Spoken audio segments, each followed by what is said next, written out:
Gagamitin natin yung Coke guys, pang linis ng blackboard guys, kasi nakita ko ito sa ano guys, kung effective daw talaga ito na pang linis ng blackboard. Ngayon, si Stabilid guys kung talagang malinis siya. Gagawin natin ito guys kasi kailangan malinisan yung blackboard at babalik ulit yung pagka malinis siya at shine. Dahil bukas, pasukan na guys. Tingnan natin. Ito guys, Coke itong ginamit natin.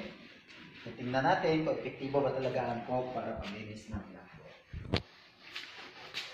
Ayun mo guys. Unti-unti natin nakikita guys kung ano yung kanyang output. Lagyan natin ulit guys ha. Ito, kita-kita nyo naman guys, Coke yung nilagay natin at panglinis ng blackboard.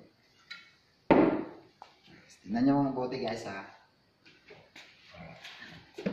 Guys, kitang-kita nyo kahit na yung mga pantal-pantal na maputi, kuha talaga guys sa Coke lang. Kung may natitira pa kayong Coke dyan na nainom ninyo, pwede nyo pa ulit-ulit na gamitin ito panglinis ng blackboard o pang babalik ulit yung kintab niya at ang linis. Mas madali itong sulatan at saka malinis masyado guys.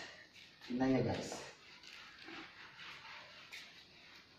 Yun guys. Tingnan nyo. Anong masasabi nyo guys? Coke lang yung panglinis natin sa blackboard.